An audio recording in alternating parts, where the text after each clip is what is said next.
नमस्कार, प्रणाम, स्वागत है आपका आपके अपने चैनल एग्जाम वॉरियर में।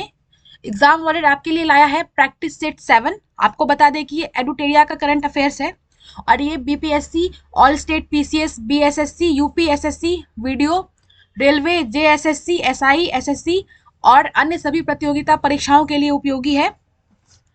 आपको बता दें कि ये जो है ना ईयर वाइज है, वार्षिकी है 2022 का, नवंबर 2021 से लेकर 10 नवंबर 2022 तक का करंट अफेयर्स है और ये एडुटेरिया के द्वारा जारी किया गया है। आप सब जानते ही हैं अपने प्रवीण सर को, उनके द्वारा ये जारी किया गया है वार्षिकांक।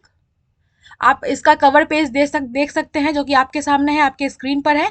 और 75वां आज़ादी का अमृत महोत्सव का जो यहाँ पे लोगो दिया हुआ है, बहुत ही प्यारा लोगो है फ्रेंड्स। आइए आगे देखिए, जैसा कि मैंने आपको बता दिया कि 1 नवंबर 2021 से लेकर 10 नवंबर 2022 तक का इसमें आपको सारा करंट अफेयर्स मिलेगा, चाहे वो बिहार का हो, राष्ट्रीय अंतर्राष्ट्रीय सारा लेवल का करंट अफेयर्स आपको यहाँ पर उपलब्ध करवाया गया है। ठीक है, 125 रुपए की ये पुस्तक आती है, लेकिन आपको 125 रुपए खर्च करने की जरूरत नहीं है, क्योंकि हम रोज एक एक पार्ट यहाँ पर एक एक पार्ट हम रोज करवा रहे हैं अपने चैनल पर। ठीक है, तो आइए आगे बढ़ते हैं। और प्रैक्टिस सेट हमने 6 करवा दिया है, तो आज हम करने वाले हैं practice set 7, Edutoria current affairs practice set 7। ठीक है, तो इसको स्टार्ट करने से पहले मैं आपको बता दूं कि अगर आप हमारे इस चैनल पर नए हैं, एग्जाम वॉरियर के चैनल पर नए हैं, तो हमारे इस चैनल एग्जाम वॉरियर को सब्सक्राइब कर दीजिए और इस वीडियो को लाइक कर दीजिए और इस वीडियो को ज़्यादा से ज़्यादा शेयर करिए, ताकि आप और भी स्टूडेंट्स की हेल्प कर पाएँ फ्रेंड्स। अगर आप बीपीएससी के स्टूडेंट हैं, बिहार एसएससी के स्टूडेंट हैं, दरोगा के स्टूडेंट हैं, बिहार कांस्टेबल के स्टूडेंट हैं, बैंक के हैं, एसएससी के हैं, रेलवे के हैं, तो आप सब इस वीडियो को ज़रूर से ज़रूर देखिए। आप सबके लिए बहुत हेल्पफुल है, क्योंकि करंट अफेयर्स जो है ऑल कॉम्पिटिटिव एग्जाम्स के लिए बहुत ही इंपॉर्टेंट टॉपिक है फ्रेंड्स। तो आइए स्टार्ट करते हैं। हमारा नंबर 1 का जो क्वेश्चन है वो ये है, हाल ही में कौन T20 अंतर्राष्ट्रीय क्रिकेट में विकेट लेने वाले पहले भारतीय कप्तान बने? तो ये थे हार्दिक पांड्या। ठीक है, हार्दिक पांड्या। निम्नलिखित नियुक्तियों में से कौन सुमेलित है? आपको बताना है कि कौन सा सुमेलित है। उदय उमेश ललित, भारत के 49वें मुख्य न्यायाधीश। ठीक है, तो ये बिल्कुल करेक्ट है। एन क्लाइस सेल्वी। ठीक है, एन क्लाइस सेल्वी ये वैज्ञानिक एवं औद्योगिक अनुसंधान परिषद की पहली महिला महानिदेशक है, ये भी बिल्कुल सही है। और विश्वनाथन आनंद ये अंतर्राष्ट्रीय शतरंज महासंघ के उपाध्यक्ष है।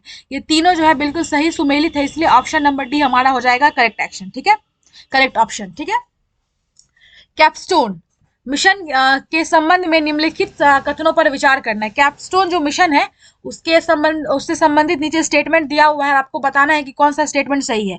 तो पहला स्टेटमेंट हम देखते हैं, कैपस्टोन अंतरिक्ष यान को नासा ने 28 जून को न्यूजीलैंड से लॉन्च किया, बिल्कुल करेक्ट। इसी के साथ आर्टेमिस अंतरिक्ष कार्यक्रम का शुरुआती चरण शुरू हो गया है, ये भी बिल्कुल करेक्ट है। इसे मानव को चंद्रमा पर वापस लाने के लिए एक ऐतिहासिक मिशन के हिस्से के रूप में अंतरिक्ष में लॉन्च किया गया है। ये तीनों जो स्टेटमेंट है कैपस्टोन के बारे में बिल्कुल करेक्ट है, इसलिए ऑप्शन नंबर डी इसका करेक्ट आंसर हो जाएगा। ठीक है, आइए हम अपना अगला प्रश्न देख लेते हैं। जून 2022 में किस राज्य में विश्व के सबसे बड़े इनोवेशन कैंपस टी हब 2.0 का उद्घाटन किया गया? तो ये तेलंगाना राज्य में किया गया था। कहां पर किया गया था? तेलंगाना में। ठीक है, सांख्यिकी दिवस 2022 का थीम क्या है? आपको बता दें, सतत विकास के लिए डेटा। क्या है? सतत विकास के लिए डेटा। अब 6 नंबर का है ड्रोन स्टार्टअप गरुड़ एरोस्पेस। ठीक है, ड्रोन स्टार्टअप गरुड़ एरोस्पेस ने किस देश में अपना पहला एरोस्पेस प्लांट स्थापित करने के लिए हिलसे ग्लोबल, ठीक है, हिलसे ड्रोन के साथ समझौता किया है? तो ये कहाँ पे स्थापित किया जाएगा? ये मलेशिया में स्थापित किया जाएगा। कहाँ पर? मलेशिया में। ठीक है, GSAT-24 उपग्रह से संबंधित निम्नलिखित कथनों पर हमें विचार करना है और आपको बताना है कि इसमें कौन सा कथन सही है। ठीक है, तो इसे जून 2022 में श्रीहरिकोटा में लॉन्च किया गया, ये बिल्कुल गलत है फ्रेंड्स। ठीक है, new space India limited NSIL ने GSAT-24 का सफलतापूर्व परीक्षण किया, तो ये बिल्कुल करेक्ट है। इसरो की commercial branch new space India limited NSIL ने GSAT-24 उपग्रह की संपूर्ण क्षमता टाटा प्ले को लीज पर दिया। ठीक है, टाटा प्ले को लीज पर दिया है। तो ये जो है ना, 2 स्टेटमेंट इसमें सही है, तो इसका 2 और 3 करेक्ट हो जाएगा। ठीक है, आइए हम आगे बढ़ते हैं और अपना 8वां नंबर प्रश्न देख लेते हैं। एक मिनट फ्रेंड्स। हाँ, 8वां नंबर प्रश्न आपके सामने है, आपके स्क्रीन पर है। 14वें ब्रिक्स शिखर सम्मेलन 2022 की मेजबानी किस देश ने की? तो ये आपको बता दें, ये चीन ने की थी। ठीक है। अंतर्राष्ट्रीय योग दिवस 2022 21 जून को जो हुआ था से संबंधित निम्नलिखित कथनों पर हमें विचार करना है और अब बताना है कि कौन सा कथन करेक्ट है। ठीक है। तो यह 8वां अंतर्राष्ट्रीय योग दिवस था, बिल्कुल करेक्ट। इस वर्ष योग दिवस समारोह की थीम मानवता के लिए योग है, ये भी बिल्कुल करेक्ट है। प्रधानमंत्री नरेंद्र मोदी ने कर्नाटक के मैसूर में 2022 अंतर्राष्ट्रीय योग दिवस समारोह में भाग लिया। ये तीनों स्टेटमेंट बिल्कुल करेक्ट है, इसलिए ऑप्शन नंबर डी हमारा करेक्ट ऑप्शन हो जाएगा। ठीक है। इकोनॉमिस्ट इंटेलिजेंस यूनिट द्वारा जारी global liveability index 2022 global liveability index 2022 में किस शहर को पहला स्थान प्राप्त हुआ है? तो ये जो है ना, वियना को पहला स्थान प्राप्त हुआ है। ठीक है।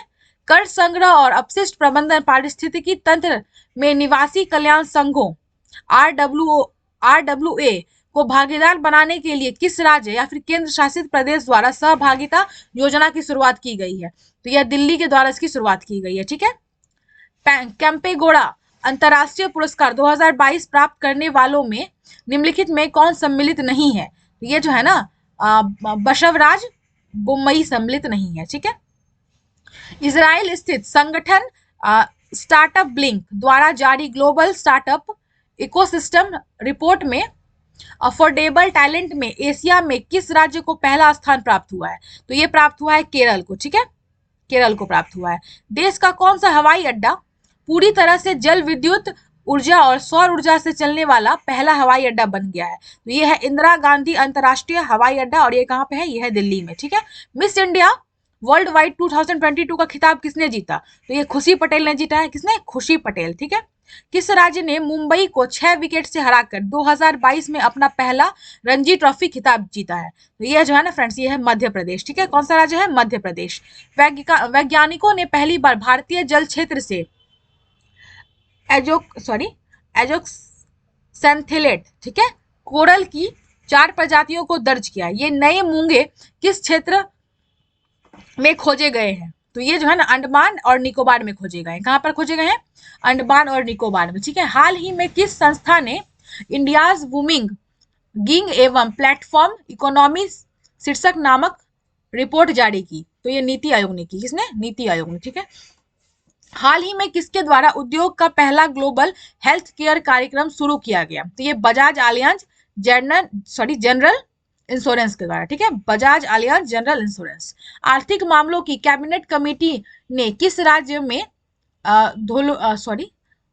धोलेरा अंतर्राष्ट्रीय हवाई अड्डा परियोजना को मंजूरी दे दी, जो 4 साल में 1305 करोड़ रुपए की अनुमानित लागत से बनाया जाएगा? तो ये गुजरात में। ठीक है फ्रेंड्स, कहाँ पे? गुजरात में।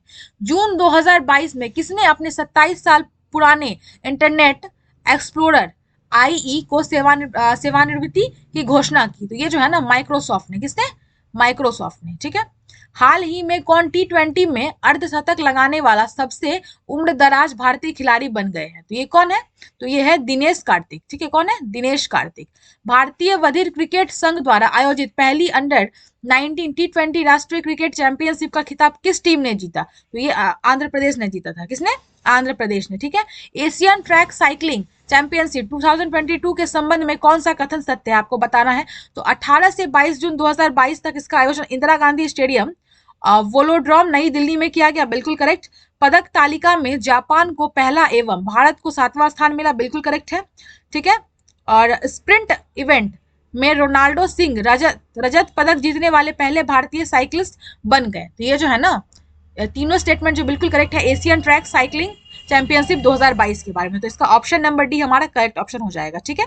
हाल ही में किस राज्य को मो बस सेवा को प्रतिष्ठित संयुक्त राष्ट्र लोक सेवा पुरस्कार से सम्मानित किया गया? तो ये जो है ना फ्रेंड्स, ओडिशा को सम्मानित किया गया। किसको सम्मानित किया गया है? ओडिशा को। आप याद रखेंगे, मो बस सेवा। ठीक है।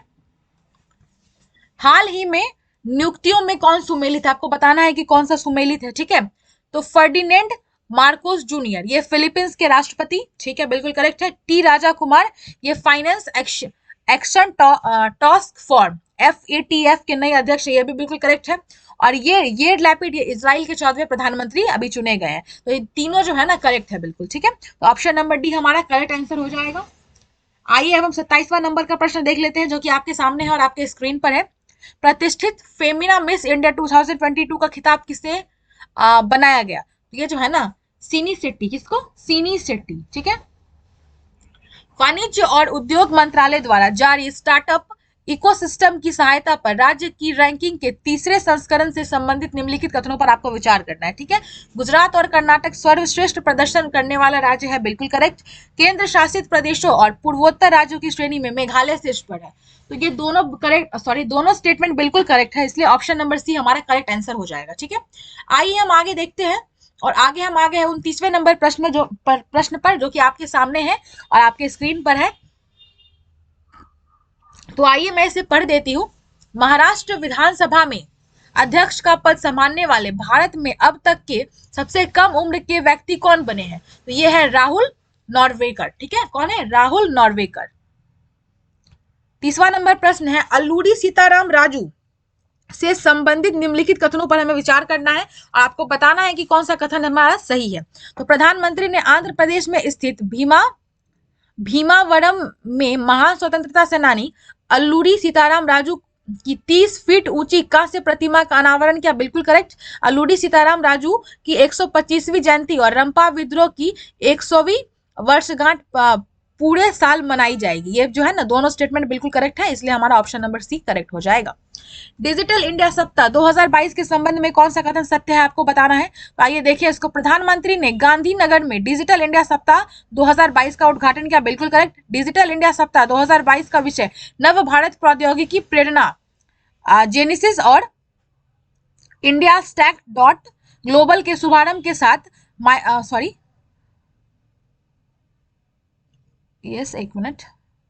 हाँ, इसका ऑप्शन इसका स्टेटमेंट नंबर 2 जो है, डिजिटल इंडिया सप्ताह 2022 का विषय ये क्या था? नव भारतीय प्रौद्योगिकी प्रेरणा। ठीक है। और ये जो है, प्रधानमंत्री ने digital India Bhashini, digital India genesis और इंडिया स्टैक डॉट ग्लोबल के शुभारंभ के साथ माई स्क्रीम और मेरी पहचान को भी देश को समर्पित किया। ठीक है। तो ये तीनों स्टेटमेंट जो है बिल्कुल करेक्ट है, इसलिए इसका ऑप्शन नंबर सी हो जाएगा। ठीक है। राष्ट्रीय खाद्य सुरक्षा अधिनियम के लिए राज्य रैंकिंग सूचकांक के पहले संस्करण से संबंध में आपको बताना है कि कौन सा कथन करेक्ट है। तो आइए सबसे पहले स्टेटमेंट देख लेते हैं। सामान्य श्रेणी के राज्यों में ओडिशा को शीर्ष स्थान पर रखा गया है, बिल्कुल करेक्ट है। उत्तर प्रदेश को दूसरे स्थान पर और आंध्र प्रदेश को तीसरे स्थान पर, बिल्कुल करेक्ट है फ्रेंड्स। और विशेष श्रेणी के राज्य या फिर केंद्र शासित प्रदेशों में त्रिपुरा सबसे पहले स्थान पर है, और उसके बाद क्या कौन सा है? हिमाचल प्रदेश और सिक्किम है। ठीक है। तो ये दोनों जो है बिल्कुल करेक्ट है। राष्ट्रीय खाद्य सुरक्षा अधिनियम के लिए जो रैंकिंग किया गया है, रैंकिंग सूचकांक के लिए, ये दोनों बिल्कुल करेक्ट है स्टेटमेंट, इसलिए ऑप्शन नंबर सी हमारा करेक्ट ऑप्शन हो जाएगा, करेक्ट आंसर हो जाएगा क्वेश्चन नंबर 32 का। तो आइए अपना 33 नंबर का क्वेश्चन देख लेते हैं। फील्ड मेडल 2022 से संबंधित निम्नलिखित कथनों पर विचार करना है हमें। ठीक है। तो 4 व्यक्तियों को फील्ड मेडल 2022 का पुरस्कार दिया गया, बिल्कुल करेक्ट। यूक्रेन की मैरिना व्याजोवॉश का फील्ड मेडल जीतने वाली दूसरी महिला है, बिल्कुल करेक्ट। और फील्ड मेडल अंतरराष्ट्रीय गणितीय संघ IMU द्वारा हर साल 4 में एक या अधिक गणितज्ञों को दिया जाता है। ठीक है। हर 4 साल में एक या अधिक गणितज्ञों को दिया जाता है। तो ये बिल्कुल करेक्ट तीनों स्टेटमेंट है फील्ड मेडल 2022 से संबंधित। तो option number D is the correct option. Option number D is the correct answer of question number 33। ठीक है। अब हम देखने वाले हैं 34 नंबर का क्वेश्चन। केंद्रीय कृषि एवं किसान कल्याण मंत्री श्री नरेंद्र सिंह तोमर द्वारा पशुओं को लंपी स्किन रोग से बचाव हेतु स्वदेशी vaccine lumpy pro vacant lumpy pro vacant को कृषि भवन नई दिल्ली में लॉन्च किया गया। इससे संबंधित निम्नलिखित कथनों पर हमें विचार करना है। तो आइए पहला कथन हम देख लेते हैं। पहला स्टेटमेंट है हमारा, भारतीय कृषि अनुसंधान परिषद ICAR के तहत यह वैक्सीन विकसित की गई है, बिल्कुल करेक्ट। यह वैक्सीन राष्ट्रीय अश्व अनुसंधान केंद्र हिसार, जो कि हरियाणा में है, ने भारतीय पशु चिकित्सा अनुसंधान संस्था इज्जत नगर, जो कि बरेली में है, बरेली के सहयोग से बनाई है, ये भी बिल्कुल करेक्ट है। लंपी त्वचा रोग को पशुधन में लगने वाली एक घातक संक्रमक बीमारी है, जो मच्छर, मक्खी और जू जैसे परजीवियों के जरिए एक पशु से दूसरे पशु तक फैल रही है। ठीक है। तो ये जो है ना, तीनों स्टेटमेंट बिल्कुल सही है, इसलिए option number D is the correct answer. आइए अब हम देखते हैं अपना 35वां नंबर प्रश्न जो कि आपके सामने है और आपके स्क्रीन पर है, और इस वाले प्रैक्टिस सेट का अंतिम पेज है हमारा। हाल ही में प्रधानमंत्री श्री नरेंद्र मोदी द्वारा शुरू की गई विद्युत परियोजनाओं के संदर्भ में निम्नलिखित कथनों पर विचार करना है हमने। उन्होंने राज्य सॉरी और आपको बताना है कि कौन सा करेक्ट स्टेटमेंट है। तो उन्होंने राजस्थान में 735 मेगावाट की नो कॉल परियोजना की आधारशिला रखी है, बिल्कुल करेक्ट, ठीक है।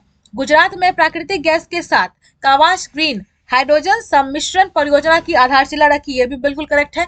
उन्होंने विद्युत क्षेत्र की पुनरुत्थान वितरण क्षेत्र योजना का शुभारंभ किया, ये भी करेक्ट है। तेलंगाना में 100 मेगावाट रामांगुंडम फ्लोटिंग सोलर प्रोजेक्ट और केरल में 92 megawatt Kayamkulam floating solar project का उद्घाटन किया। ये चारों स्टेटमेंट जो है ना बिल्कुल करेक्ट है, ठीक है, विद्युत परियोजनाओं के बारे में जो कि नरेंद्र मोदी जी के द्वारा जिसका उद्घाटन किया गया है, ठीक है। अंतर्राष्ट्रीय मुद्रा कोष की पूर्व मुख्य अर्थशास्त्रियों की दीवार पर प्रदर्शित होने वाली पहली महिला और दूसरी भारतीय कौन बनी है? तो ये है गीता गोपीनाथ। कौन है? गीता गोपीनाथ। निम्नलिखित में से किसके द्वारा नशीले पदार्थ की तस्करी के खिलाफ ऑपरेशन नारकोश शुरू किया गया है? तो ये भारतीय रेलवे के द्वारा शुरू किया गया। किसके द्वारा? भारतीय रेलवे के द्वारा शुरू किया है। और आप नाम याद रखेंगे इस ऑपरेशन का, ऑपरेशन नारकोस। क्या है फ्रेंड्स? ऑपरेशन नारकोस, ठीक है। भारतीय महिला खिलाड़ी अल्फिया पठान और गीतिका ने जुलाई 2022 में कजाकिस्तान के नूर सुल्तान में आयोजित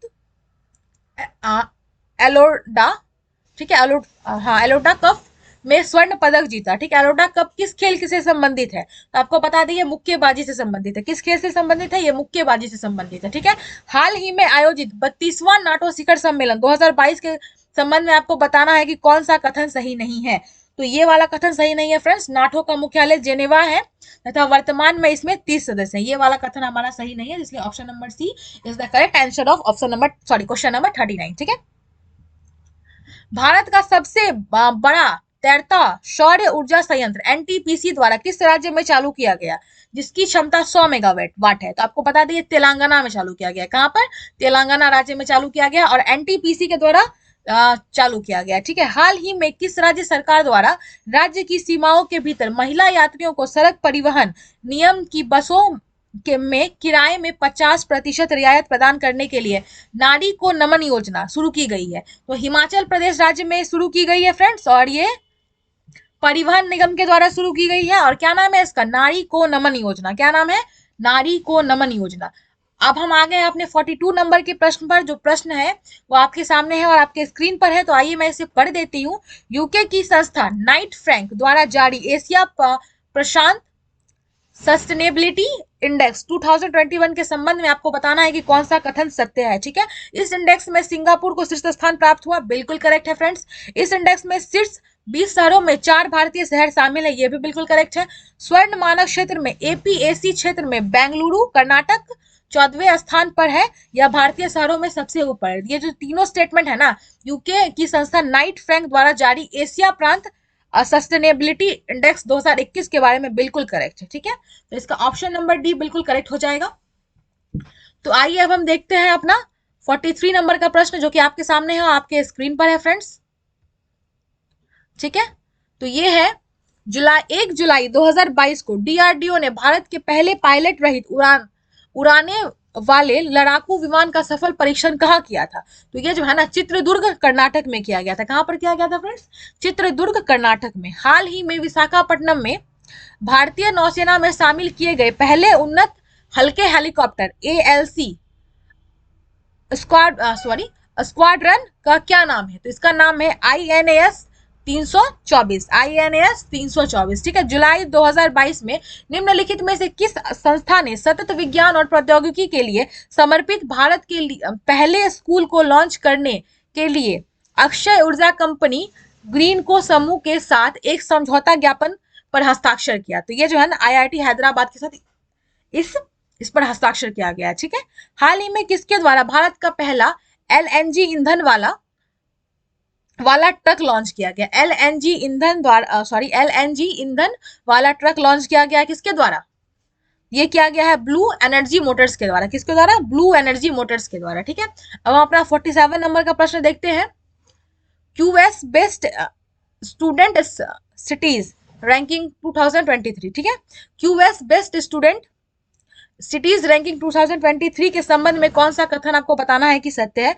तो विदेश में अध्ययन करने के इच्छुक छात्रों के लिए लंदन सबसे अच्छा शहर है, बिल्कुल करेक्ट है। दुबई छात्रों के लिए अरब क्षेत्र का सबसे अच्छा शहर है, ये भी करेक्ट है। भारत का सर्वोच्च रैंक वाला शहर मुंबई 103वें स्थान पर है। ये तीनों स्टेटमेंट जो है बिल्कुल करेक्ट है, ठीक है। QS best student cities ranking 2023 के बारे में, ठीक है। आइए हम अपना 48 नंबर का प्रश्न देखते हैं जो कि आपके सामने है और आपके स्क्रीन पर है, तो मैं इसे पढ़ देती हूँ। 6 से 7 जुलाई 2022 को अंतर्राष्ट्रीय पुलिस एक्सपो का आयोजन कहाँ किया गया? तो ये जो है ना नई दिल्ली में किया गया था फ्रेंड्स। कहाँ पे किया गया था? नई दिल्ली में। किसका आयोजन? अंतर्राष्ट्रीय पुलिस एक्सपो का आयोजन, ठीक है।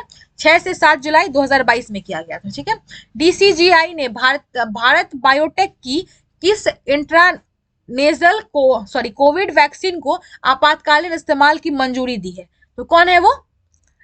इनकोवैक है। कौन है? इनकोवैक, ठीक है। किस भारतीय कंपनी ने गुजरात में भारत का पहला और दुनिया का सबसे बड़ा कार्बन फाइबर प्लांट बनाने की घोषणा की है? तो ये हमारा आज का अंतिम प्रश्न है और 50वां नंबर प्रश्न है कि किस भारतीय कंपनी ने गुजरात में भारत का पहला और दुनिया का सबसे बड़ा कार्बन फाइबर प्लांट, ठीक है, याद रखेंगे आप, कार्बन फाइबर प्लांट बनाने की घोषणा की है। तो ये कंपनी कौन सी है? रिलायंस इंडस्ट्रीज। किसने? रिलायंस इंडस्ट्रीज। इसका जो करेक्ट हो जाएगा ऑप्शन नंबर सी, ठीक है। देख लिया आपने सारा क्वेश्चन। प्रैक्टिस नंबर सेट जो है, प्रैक्टिस सेट नंबर 7 जो है हमारा वो समाप्त हो गया अभी। तो इसके साथ ही हमारा ये वाला वीडियो भी खत्म हो गया है। अब हम जो नेक्स्ट वीडियो लाएंगे वो प्रैक्टिस सेट 8 होगा।